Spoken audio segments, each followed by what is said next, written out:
بسم اللہ الرحمن الرحیم۔ شروع اللہ کا نام لے کر جو بڑا مہربان نہایت رحم والا ہے۔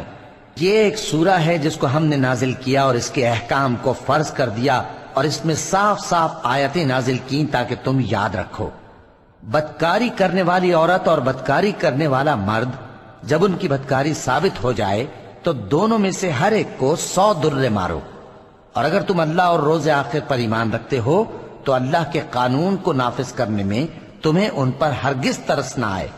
اور چاہیے کہ ان کی سزا کے وقت مسلمانوں کی ایک جماعت بھی موجود ہو۔ بدکار مرد تو بدکار یا مشرک عورت کے سوا کسی سے نکاح نہیں کرتا، اور بدکار عورت کو بھی بدکار یا مشرک مرد کے سوا اور کوئی نکاح میں نہیں لاتا، اور یہ یعنی بدکار عورت سے نکاح کرنا مومنوں پر حرام ہے۔ اور جو لوگ پرہیزگار عورتوں کو بدکاری کا عیب لگائیں اور اس پر 4 گواہ نہ لائیں تو ان کو 80 درے مارو، اور کبھی ان کی شہادت قبول نہ کرو، اور یہی بد کردار ہیں۔ ہاں، جو اس کے بعد توبہ کر لیں اور اپنی حالت سنوار لیں تو اللہ بھی بخشنے والا ہے، مہربان ہے۔ اور جو لوگ اپنی بیویوں پر بدکاری کی تہمت لگائیں اور خود ان کے سوا اور گواہ نہ ہوں تو ہر ایک کی شہادت یہ ہے کہ پہلے تو 4 بار اللہ کی قسم کھائے کہ بے شک وہ سچا ہے، اور 5ویں بار یہ کہے کہ اگر وہ جھوٹا ہو تو اس پر اللہ کی لعنت۔ اور عورت سے سزا کو یہ بات ٹال سکتی ہے کہ وہ پہلے 4 بار اللہ کی قسم کھائے کہ بے شک یہ جھوٹا ہے، اور 5ویں دفعہ یوں کہے کہ اگر یہ سچا ہو تو مجھ پر اللہ کا غضب نازل ہو۔ اور اگر تم پر اللہ کا فضل اور اس کی مہربانی نہ ہوتی تو بہت سی خرابیاں پیدا ہو جاتی۔ اور یہ کہ اللہ توبہ قبول کرنے والا ہے، حکیم ہے۔ جن لوگوں نے یہ بہتان باندھا ہے وہ تمہیں میں سے ایک جماعت ہے، اس کو اپنے حق میں برا نہ سمجھنا، بلکہ وہ تمہارے لیے اچھا ہے۔ ان میں سے جس شخص نے گناہ کا جتنا حصہ لیا اس کے لیے اتنا وبال ہے، اور جس نے ان میں سے اس بہتان کا بڑا بوجھ اٹھایا ہے اس کو بڑا عذاب ہوگا۔ جب تم نے وہ بات سنی تھی تو مومن مردوں اور عورتوں نے کیوں اپنے دلوں میں نیک گمان نہ کیا، اور کیوں نہ کہہ دیا کہ یہ کھلم کھلا بہتان ہے؟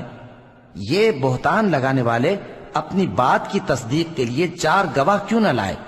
تو جب یہ گواہ نہیں لا سکے تو اللہ کے نزدیک یہی جھوٹے ہیں۔ اور اگر دنیا اور آخرت میں تم پر اللہ کا فضل اور اس کی رحمت نہ ہوتی تو جس شغل میں تم منہمک تھے اس کی وجہ سے تم پر بڑا سخت عذاب نازل ہوتا، جب تم اپنی زبانوں سے اس کا ایک دوسرے سے ذکر کرتے تھے اور اپنے منہ سے ایسی بات کہتے تھے جس کا تم کو کچھ بھی علم نہ تھا،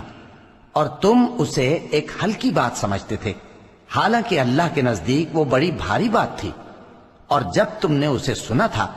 تو کیوں نہ کہہ دیا کہ ہمیں شایع نہیں کہ ایسی بات زبان پر لائیں؟ پروردگار تو پاک ہے، یہ تو بہت بڑا بہتان ہے۔ اللہ تمہیں نصیحت کرتا ہے کہ اگر مومن ہو تو پھر کبھی ایسا کام نہ کرنا، اور اللہ تمہارے سمجھانے کے لیے اپنی آیتیں کھول کھول کر بیان فرماتا ہے، اور اللہ جاننے والا ہے، حکمت والا ہے۔ جو لوگ اس بات کو پسند کرتے ہیں کہ مومنوں میں بے حیائی یعنی تہمت بدکاری کی خبر پھیلے، ان کو دنیا اور آخرت میں دکھ دینے والا عذاب ہوگا، اور اللہ جانتا ہے اور تم نہیں جانتے۔ اور اگر تم پر اللہ کا فضل اور اس کی رحمت نہ ہوتی تو کیا کچھ نہ ہوتا، مگر وہ کریم ہے، اور یہ کہ اللہ نہایت مہربان ہے، رحیم ہے۔ مومنوں، شیطان کے قدموں پر نہ چلنا، اور جو شخص شیطان کے قدموں پر چلے گا تو شیطان تو بے حیائی کی باتیں اور برے کام ہی بتائے گا۔ اور اگر تم پر اللہ کا فضل اور اس کی مہربانی نہ ہوتی تو ایک شخص بھی تم میں پاک نہ ہو سکتا، مگر اللہ جس کو چاہتا ہے پاک کر دیتا ہے، اور اللہ سننے والا ہے، جاننے والا ہے۔ اور جو لوگ تم میں صاحب فضل اور صاحب مال ہیں وہ اس بات کی قسم نہ کھائیں کہ رشتہ داروں اور محتاجوں اور وطن چھوڑ جانے والوں کو کچھ نہیں دیں گے، اور ان کو چاہیے کہ معاف کر دیں اور درگزر کریں۔ کیا تم پسند نہیں کرتے کہ اللہ تم کو بخش دے؟ اور اللہ تو بخشنے والا ہے، مہربان ہے۔ جو لوگ پرہیزگار اور برے کاموں سے بے خبر اور ایماندار عورتوں پر بدکاری کی تہمت لگاتے ہیں ان پر دنیا اور آخرت دونوں میں لعنت ہے، اور ان کو سخت عذاب ہوگا۔ یعنی قیامت کے روز جس دن ان کی زبانیں اور ہاتھ اور پاؤں سب ان کے کاموں کی گواہی دیں گے۔ اس دن اللہ ان کو ان کے اعمال کا پورا پورا اور ٹھیک ٹھیک بدلہ دے گا، اور ان کو معلوم ہو جائے گا کہ اللہ برحق اور حق کو ظاہر کرنے والا ہے۔ ناپاک عورتیں ناپاک مردوں کے لیے ہیں، اور ناپاک مرد ناپاک عورتوں کے لیے، اور پاک عورتیں پاک مردوں کے لیے ہیں، اور پاک مرد پاک عورتوں کے لیے۔ یہ پاک لوگ ان جھوٹوں کی باتوں سے بری ہیں، اور ان کے لیے بخشش اور نیک روزی ہے۔ مومنوں، اپنے گھروں کے سوا دوسرے لوگوں کے گھروں میں گھر والوں سے اجازت لیے اور ان کو سلام کیے بغیر داخل نہ ہوا کرو، یہ تمہارے حق میں بہتر ہے، اور ہم یہ نصیحت اس لیے کرتے ہیں کہ شاید تم یاد رکھو۔ پھر اگر تم گھر میں کسی کو موجود نہ پاؤ تو جب تک تم کو اجازت نہ دی جائے اس میں مت داخل ہو، اور اگر یہ کہا جائے کہ اس وقت لوٹ جاؤ تو لوٹ جایا کرو، یہ تمہارے لیے بڑی پاکیزگی کی بات ہے، اور جو کام تم کرتے ہو اللہ سب جانتا ہے۔ ہاں، اگر تم کسی ایسے مکان میں جاؤ جس میں کوئی نہ بستا ہو اور اس میں تمہارا اسباب رکھا ہو تو تم پر کچھ گناہ نہیں، اور جو کچھ تم ظاہر کرتے ہو اور جو پوشیدہ کرتے ہو اللہ کو سب معلوم ہے۔ مومن مردوں سے کہہ دو کہ اپنی نظریں نیچی رکھا کریں اور اپنی شرمگاہوں کی حفاظت کیا کریں، یہ ان کے لیے بڑی پاکیزگی کی بات ہے، اور جو کام یہ کرتے ہیں اللہ ان سے خبردار ہے۔ اور مومن عورتوں سے کہہ دو کہ وہ بھی اپنی نگاہیں نیچی رکھا کریں اور اپنی شرمگاہوں کی حفاظت کیا کریں، اور اپنی آرائش یعنی زیور کے مقامات کو ظاہر نہ ہونے دیا کریں مگر جو اس میں سے کھلا رہتا ہو، اور اپنے سینوں پر اوڑھنیاں اوڑھے رہا کریں، اور اپنے خاوند اور باپ اور خسر اور بیٹوں اور خاوند کے بیٹوں اور بھائیوں اور بھتیجوں اور بھانجوں اور اپنی جیسی مومن عورتوں اور لونڈی غلاموں کے سوا نیز ان خدام کے جو عورتوں کی خواہش نہ رکھیں، یا ایسے لڑکوں کے جو عورتوں کے پردے کی چیزوں سے واقف نہ ہوں۔ غرض ان لوگوں کے سوا کسی پر اپنی زینت اور سنگھار کے مقامات کو ظاہر نہ ہونے دیں، اور اپنے پاؤں ایسے طور سے زمین پر نہ مارے کہ جھنکار کانوں میں پہنچے اور ان کا پوشیدہ زیور معلوم ہو جائے۔ اور مومنوں، سب اللہ کے آگے توبہ کرو تاکہ فلاح پاؤ، اور اپنی قوم کی بیوہ عورتوں کے نکاح کر دیا کرو، اور اپنے غلاموں اور لونڈیوں کے بھی جو نیک ہوں نکاح کر دیا کرو۔ اگر وہ مفلس ہوں گے تو اللہ ان کو اپنے فضل سے غنی کر دے گا، اور اللہ بہت وسعت والا ہے، سب کچھ جاننے والا ہے۔ اور جن کو بیاہ کا مقدور نہ ہو وہ پاک دامنی کو اختیار کیے رہیں یہاں تک کہ اللہ ان کو اپنے فضل سے غنی کر دے۔ اور جو غلام تم سے مکاتبت یعنی مال دے کر پروانہ آزادی کی تحریر چاہیں، اگر تم ان میں صلاحیت اور نیکی پاؤ تو ان سے مکاتبت کر لو، اور اللہ نے جو مال تم کو بخشا ہے اس میں سے ان کو بھی دو۔ اور اپنی باندیوں کو اگر وہ پاک دامن رہنا چاہیں تو دنیاوی زندگی کے فوائد حاصل کرنے کے لیے بدکاری پر مجبور نہ کرنا، اور جو ان کو مجبور کرے گا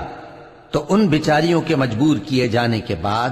اللہ بخشنے والا ہے، مہربان ہے۔ اور ہم نے تمہاری طرف روشن آیتیں نازل کی ہیں، اور جو لوگ تم سے پہلے گزر چکے ہیں ان کی خبریں اور پرہیزگاروں کے لیے نصیحت۔ اللہ آسمانوں اور زمین کا نور ہے، اس کے نور کی مثال ایسی ہے کہ گویا ایک طاق ہے جس میں ایک چراغ ہے، اور چراغ ایک قندیل میں ہے، اور قندیل ایسی صاف شفاف ہے کہ گویا موتی کا سا چمکتا ہوا تارا ہے۔ اس میں ایک مبارک درخت کا تیل جلایا جاتا ہے یعنی زیتون کا، کہ نہ مشرق کی طرف ہے نہ مغرب کی طرف۔ ایسا معلوم ہوتا ہے کہ اس کا تیل خواہ آگ اسے نہ بھی چھوئے جلنے کو تیار ہے۔ بڑی روشنی پر روشنی ہو رہی ہے۔ اللہ اپنے نور سے جس کو چاہتا ہے سیدھی راہ دکھاتا ہے، اور اللہ جو مثالیں بیان فرماتا ہے تو لوگوں کے سمجھانے کے لیے، اور اللہ ہر چیز سے واقف ہے۔ وہ قندیل ان گھروں میں ہے جن کے بارے میں اللہ نے ارشاد فرمایا ہے کہ بلند کیے جائیں اور وہاں اللہ کے نام کا ذکر کیا جائے، اور ان میں صبح و شام اس کی تسبیح کرتے ہیں۔ ایسے لوگ جن کو اللہ کے ذکر اور نماز پڑھنے اور زکوٰۃ دینے سے نہ سوداگری غافل کرتی ہے نہ خرید و فروخت، وہ اس دن سے جب دل خوف اور گھبراہٹ کے سبب الٹ جائیں گے اور آنکھیں اوپر چڑھ جائیں گی، ڈرتے ہیں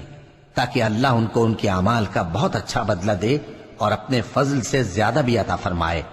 اور اللہ جس کو چاہتا ہے بے حساب رزق دیتا ہے۔ اور جن لوگوں نے کفر کیا ان کے اعمال کی مثال ایسی ہے جیسے میدان میں ریت کہ پیاسا اسے پانی سمجھے، یہاں تک کہ جب اس کے پاس آئے تو اسے کچھ بھی نہ پائے اور اللہ ہی کو اپنے پاس دیکھے تو وہ اسے اس کا حساب پورا پورا چکا دے، اور اللہ جلد حساب کرنے والا ہے۔ یا ان کے اعمال کی مثال ایسی ہے جیسے گہرے سمندر میں اندھیرے جس پر لہر چڑھی چلی آتی ہو اور اس کے اوپر اور لہر آ رہی ہو اور اس کے اوپر بادل ہو، غرض اندھیرے ہی اندھیرے ہوں، ایک پر ایک چھایا ہوا، جب اپنا ہاتھ نکالے تو کچھ نہ دیکھ سکے، اور جس کو اللہ روشنی نہ دے اس کو کہیں بھی روشنی نہیں مل سکتی۔ کیا تم نے نہیں دیکھا کہ جو لوگ آسمانوں اور زمین میں ہیں اللہ کی تسبیح کرتے رہتے ہیں، اور پر پھیلائے ہوئے پرندے بھی، اور سب اپنی نماز اور تسبیح کے طریقے سے واقف ہیں، اور جو کچھ وہ کرتے ہیں سب اللہ کو معلوم ہے، اور آسمان اور زمین کی بادشاہی اللہ ہی کے لیے ہے اور اللہ ہی کی طرف لوٹ کر جانا ہے۔ کیا تم نے نہیں دیکھا کہ اللہ ہی بادلوں کو چلاتا ہے، پھر ان کو آپس میں ملا دیتا ہے، پھر ان کو تہ بتہ کر دیتا ہے، پھر تم دیکھتے ہو کہ بادل سے مے نکل کر برس رہا ہے، اور آسمان میں جو اولوں کے پہاڑ ہیں ان سے اولے نازل کرتا ہے، تو جس پر چاہتا ہے اس کو برسا دیتا ہے اور جس سے چاہتا ہے ہٹا رکھتا ہے، اور بادل میں جو بجلی ہوتی ہے اس کی چمک آنکھوں کو خیرہ کر کے بینائی کو اچکے لیے جاتی ہے۔ اللہ ہی رات اور دن کو بدلتا رہتا ہے، اہل بصارت کے لیے اس میں بڑی عبرت ہے۔ اور اللہ ہی نے ہر چلنے پھرنے والے جاندار کو پانی سے پیدا کیا، تو ان میں سے بعض ایسے ہیں کہ پیٹ کے بل چلتے ہیں، اور بعض ایسے ہیں جو 2 پاؤں پر چلتے ہیں، اور بعض ایسے ہیں جو 4 پاؤں پر چلتے ہیں۔ اللہ جو چاہتا ہے پیدا کرتا ہے، بے شک اللہ ہر چیز پر قادر ہے۔ ہم ہی نے روشن آیتیں نازل کی ہیں، اور اللہ جس کو چاہتا ہے سیدھے راستے کی طرف ہدایت کرتا ہے۔ اور بعض لوگ کہتے ہیں کہ ہم اللہ پر اور رسول پر ایمان لائے اور ان کا حکم مان لیا، پھر اس کے بعد ان میں سے ایک فریق پھر جاتا ہے، اور یہ لوگ صاحب ایمان ہی نہیں ہیں، اور جب ان کو اللہ اور اس کے رسول کی طرف بلایا جاتا ہے تاکہ پیغمبر ان کا قضیہ چکا دیں، تو ان میں سے ایک فریق منہ پھیر لیتا ہے، اور اگر ان کو حق ملتا ہو تو اس کی طرف قبول کر کے چلے آتے ہیں۔ کیا ان کے دلوں میں بیماری ہے، یا یہ شک میں ہیں، یا ان کو یہ خوف ہے کہ اللہ اور اس کا رسول ان پر ظلم کریں گے؟ نہیں، بلکہ یہ خود ہی ظالم ہیں۔ مومنوں کی تو یہ بات ہے کہ جب اللہ اور اس کے رسول کی طرف بلائے جائیں تاکہ وہ ان میں فیصلہ کریں تو کہیں کہ ہم نے حکم سن لیا اور مان لیا، اور یہی لوگ فلاح پانے والے ہیں۔ اور جو شخص اللہ اور اس کے رسول کی فرما برداری کرے گا اور اس سے ڈرے گا اور اس کا تقوی اختیار کرے گا تو ایسے ہی لوگ مراد کو پہنچنے والے ہیں۔ اور یہ اللہ کی سخت سخت قسمیں کھاتے ہیں کہ اگر تم ان کو حکم دو تو سب گھروں سے نکل کھڑے ہوں۔ کہہ دو کہ قسمیں مت کھاؤ، پسندیدہ فرما برداری درکار ہے، بے شک اللہ تمہارے سب اعمال سے خبردار ہے۔ کہہ دو کہ اللہ کی فرما برداری کرو اور رسول کے حکم پر چلو، اگر منہ موڑو گے تو رسول پر اس چیز کا ادا کرنا ہے جو ان کے ذمے ہے، اور تم پر اس چیز کا ادا کرنا ہے جو تمہارے ذمے ہے، اور اگر تم ان کے فرمان پر چلو گے تو سیدھا رستہ پالو گے، اور رسول کے ذمے تو صاف صاف پہنچا دینا ہے۔ جو لوگ تم میں سے ایمان لائے اور نیک کام کرتے رہے ان سے اللہ کا وعدہ ہے کہ ان کو ملک کا حاکم بنا دے گا، جیسا ان سے پہلے لوگوں کو حاکم بنایا تھا، اور ان کے دین کو جسے اس نے ان کے لیے پسند کیا ہے مستحکم و پائیدار کرے گا، اور خوف کے بعد ان کو امن بخشے گا۔ وہ میری عبادت کریں گے اور میرے ساتھ کسی چیز کو شریک نہ بنائیں گے، اور جو اس کے بعد کفر کرے تو ایسے ہی لوگ بد کردار ہیں۔ اور نماز پڑھتے رہو اور زکوٰۃ دیتے رہو اور پیغمبر کے فرمان پر چلتے رہو تاکہ تم پر رحمت کی جائے، اور ایسا خیال نہ کرنا کہ کافر لوگ ہم کو زمین میں مغلوب کر دیں گے، ان کا ٹھکانہ دوزخ ہے اور وہ بہت برا ٹھکانہ ہے۔ مومنوں، تمہارے باندی غلام اور جو بچے تم میں سے بلوغ کو نہیں پہنچے 3 دفعہ یعنی 3 اوقات میں تم سے اجازت لیا کریں، ایک تو نماز فجر سے پہلے، اور دوسرے گرمی کی دوپہر کو جب تم کپڑے اتار دیتے ہو، اور تیسرے عشاء کی نماز کے بعد۔ یہ 3 وقت تمہارے پردے کے ہیں، ان کے آگے پیچھے یعنی دوسرے وقتوں میں نہ تم پر کچھ گناہ ہے اور نہ ان پر، کہ کام کاج کے لیے ایک دوسرے کے پاس آتے رہتے ہو۔ اس طرح اللہ اپنی آیتیں کھول کھول کر بیان فرماتا ہے، اور اللہ بڑا علم والا ہے، بڑا حکمت والا ہے۔ اور جب تمہارے لڑکے بالغ ہو جائیں تو ان کو بھی اسی طرح اجازت لینی چاہیے جس طرح ان سے اگلے یعنی بڑے آدمی اجازت حاصل کرتے رہے ہیں۔ اس طرح اللہ تم سے اپنی آیتیں کھول کھول کر بیان فرماتا ہے، اور اللہ جاننے والا ہے، حکمت والا ہے۔ اور بڑی عمر کی عورتیں جن کو نکاح کی توقع نہیں رہی اور وہ زائد کپڑے اتار کر سر ننگا کر لیا کریں تو ان پر کچھ گناہ نہیں، بشرطے کہ اپنی زینت کی چیزیں نہ ظاہر کریں، اور اگر اس سے بھی بچیں تو یہ ان کے حق میں بہتر ہے، اور اللہ سنتا ہے، جانتا ہے۔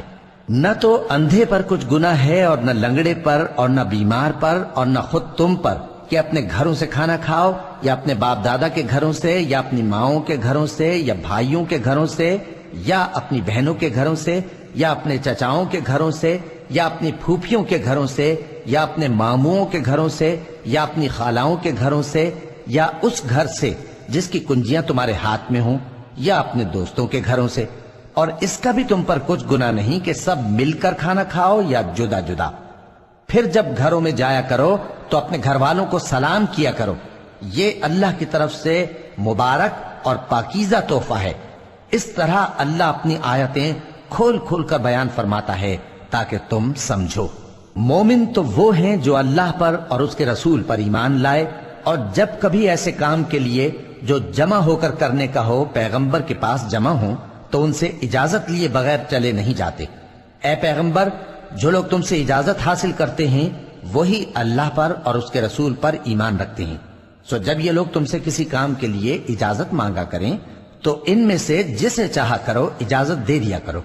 اور ان کے لیے اللہ سے بخشش مانگا کرو، کچھ شک نہیں کہ اللہ بخشنے والا ہے، مہربان ہے۔ مومنو، پیغمبر کے پکارنے کو ایسا خیال نہ کرنا جیسا تم آپس میں ایک دوسرے کو پکارتے ہو۔